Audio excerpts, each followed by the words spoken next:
Hello and welcome, Louisa Jewell here, and I'm very pleased to have Soledad Altamirano here with me today. She is the Director of Human Rights, Compliance, and Indigenous Partnerships with Sodexo. So welcome. Thank you. Good morning. Good morning. And I have to say congratulations for being one of the winners of the Canadian Workplace Wellbeing Awards. Very exciting. Very exciting. Thank you. And so, what was that journey like, Soledad, in going through this whole process, and then through to becoming a winner to the Canadian Workplace Wellbeing Awards? It was a very collaborative process. We were very excited to not only share our work, but really learn from other people as well. And then to arrive at the position where we were actually a winner, we were so very proud and humbled to hear the other work that is being done in this field. So it was a full journey, I'll say it that way. That's good. Can you share more about what Sodexo does? Sure, Sodexo is a food service company, but we're so much more. We like to say that we're the best kept secret. Although many people may not know us by name, they certainly know us when they see us. We're in many, many sectors. We're in hospitals, universities, we're in corporate buildings, we're in remote work camps. So we're either cooking, cleaning the facility, managing the facility, or we're even involved in some transportation to and from places. So we just like to say we're a food service company. Right, right. And how many employees do you have? We have approximately 7,000 employees in Canada, Okay. but we are Yeah. a global company. Okay, got it, got it. So you're part of a global company. Yeah. Yes. So I wanted to start off by asking you, what has your experience been like? You talk about Indigenous partnerships, and I'm Mhm. just curious to know more about why is that important for Sodexo, and what are some of the things you do to improve those Indigenous partnerships across Canada? Certainly. So I'll start off by saying our commitment to truth and reconciliation and the 94 calls to action. Sodexo actually has an Indigenous relations policy, which really highlights the framework that we want to work within. We are completely committed to what that looks like when we say truth and reconciliation. So that means from recruitment to the workforce experience for Indigenous people to developing people within and ensuring that we are culturally safe and that we're culturally competent and that we're aware. So, that's where I want to start, just by saying that it's important to have a framework, and we have that. I want to make sure that I'm answering your question completely. You wanted to know about the type of work that we're doing, Yeah, correct? like can you give us some examples of some of the things? When you say you've created a framework, was it created by Indigenous people, for example? Because I think that's probably important, isn't it? That it's not that it's created by a group of individuals that Mhm. actually are Indigenous. Is that important when you're creating something for your Indigenous employees? Absolutely. So, we are in our remote work camps. We call it, they used to be called camps, but we really call them lodges, or we just refer to it as remote work. Many times, the locations where we work, we have partnerships with Indigenous communities. Okay, so that is where we got our framework from. Okay, so working with the Indigenous communities, but you're absolutely correct. That's where we need to begin the conversation. We can't have that colonizer mentality where we think we know. We need to learn, we need to hear, and we need to make sure that there's free prior consent. Something that has been historically missing in Canada. So that's what we do. We've partnered and we've become trauma informed. We have our cultural awareness, meaning from the Indigenous community, what is important there. So that's how we have begun our journey with truth and reconciliation at Sodexo. And can you give us an example of a program maybe that you've developed that has been successful? Certainly, our gender-based violence program has and initiative has been successful. Now, it's hard to measure success in terms of education and a culture, but nonetheless, our initiative has been very well received. It's really beginning to normalize a conversation. As you know, gender-based violence is pervasive. It impacts any one of us, any age, any culture. But we do see um, the stats are overwhelming. Indigenous women are the recipients, if I can call it, the victims of gender-based violence more than any other, uh, group in Canada. So we have seen success in the way of having the conversations, of people coming forward, and of assisting in terms of mental health by having an Indigenous focus, an Indigenous lens on our employee assistance program. So some of the assistance that we can provide is from an Indigenous lens, and we're very, very proud of that program. That is really profound. That is really profound. And were you finding that how did this come about? Were you listening to employees and hearing some of these stories? How did this come about?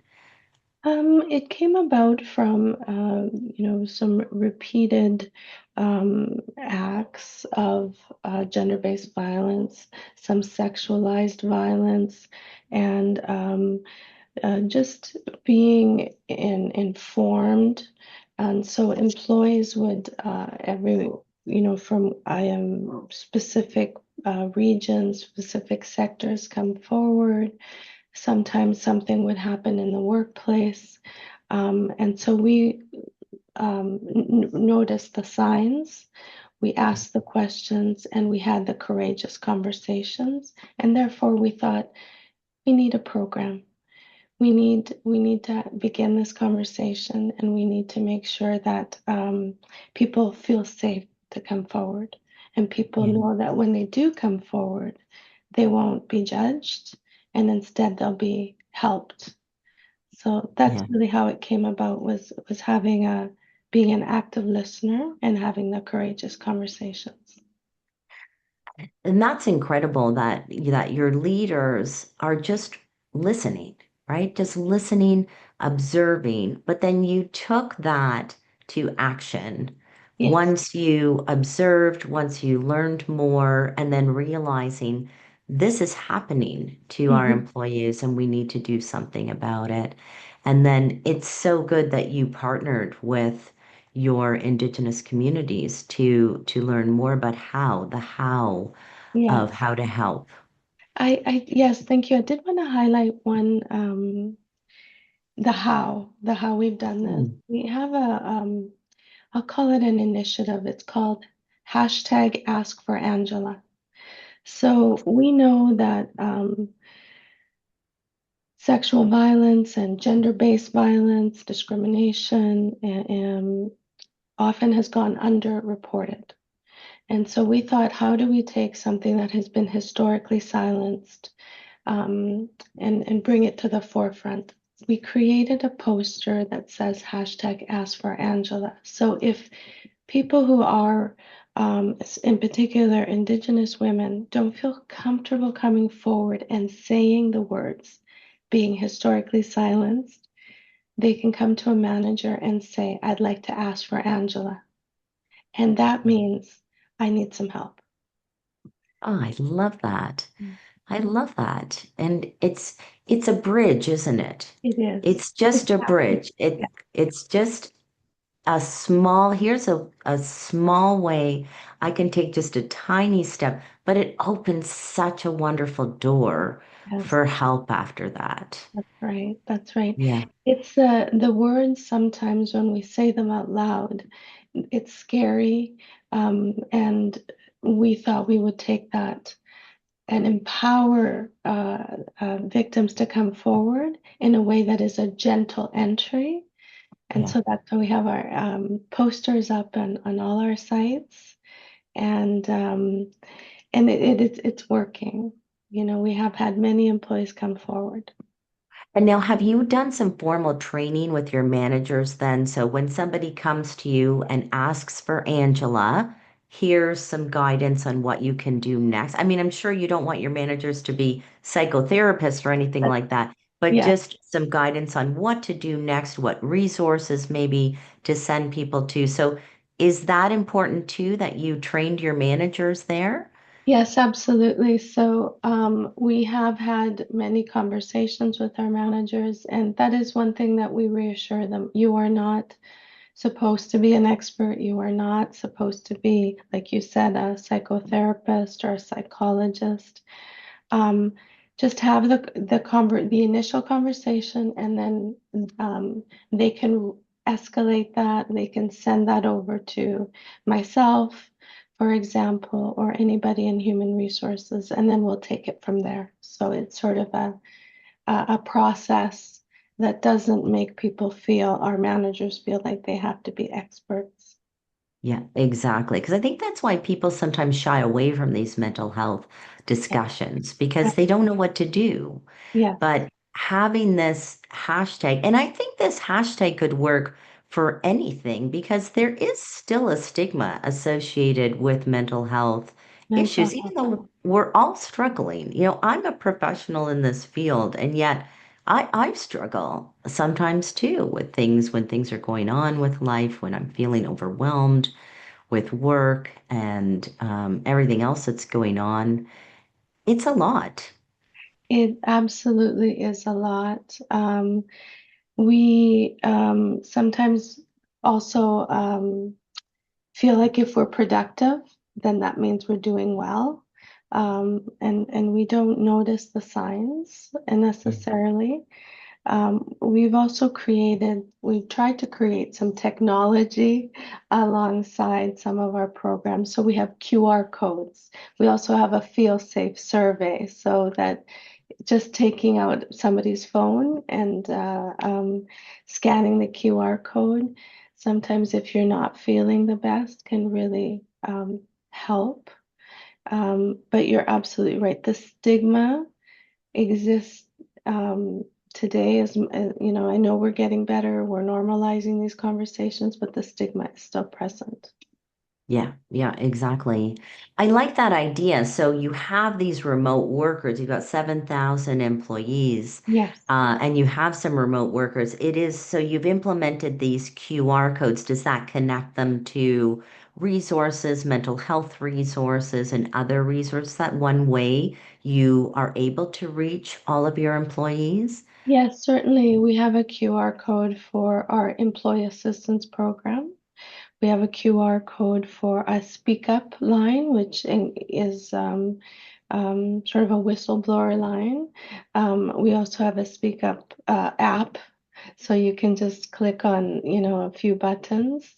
And then, you know, with all this technology, what we're trying to do is get easy access, quick access, because we find that by the time somebody is ready to take those steps, the last thing they want is a very long process to try to get to speak to somebody. So we've tried to um, align technology with the employee's needs. Wonderful. That's so great. So Soledad, if you had to think of a recipe, if well-being was a recipe, what would you say is the key ingredient, especially for your work at Sodexo? What have you found? Um, I love this question. I would say that the key ingredient is to stay curious and stay out of judgment. I really feel that that's critical. Um, Sometimes employees can come to us and share some life experiences that are absolutely staggering. Rather than judging, rather than applying what we have experienced in our lives, just to stay curious, just to have the question, say some questions, the power of a question. Please tell me more. How does that make you feel? How can I help? What would you like me to do? Just that simple step, the curiosity. I really feel that is a key ingredient to wellness. I like that. And I think curiosity keeps us out of judgment, doesn't it? When we can be curious as opposed to judging. Absolutely. And when we can be curious, we're often asking questions to find out more, to say, what else is there that we can do? What can I learn here that I didn't know before? Because oftentimes I think leaders find they need to have the answer all the time, or they feel like they're failing if they don't have the answer. And Whereas it, yeah, and sometimes they don't know what to say. right, right, exactly. So if you're just curious and just listening, you really don't have to have an answer, That's right. right? And sometimes somebody just wants to tell their story.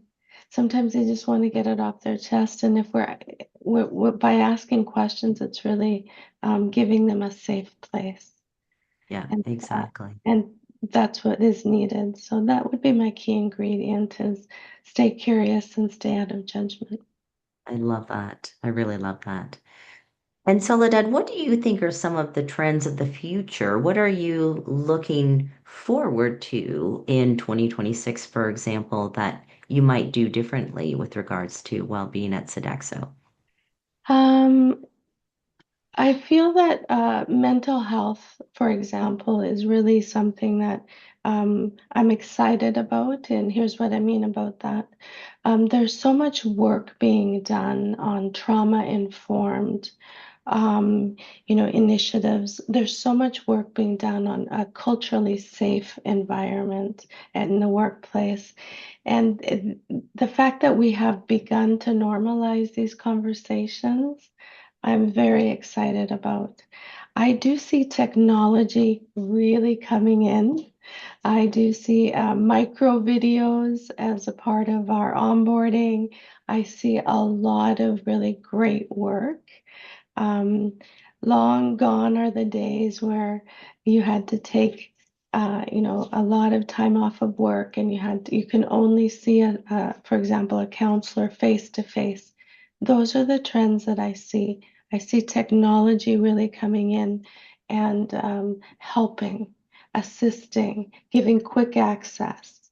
Um, I think in this day and age where people can't necessarily go to an office for assistance, for conversations, that we can do it on an app, that we can do it on camera, off camera. Those are the trends that I'm excited about. Nice. Well, Soledad, thank you so much for Yeah. being here today, for sharing your wisdom. It's been wonderful listening to you and thank you for all the work you're doing to improve well-being at Sodexo and in your communities as well. So thank you. My pleasure. Thank you so much.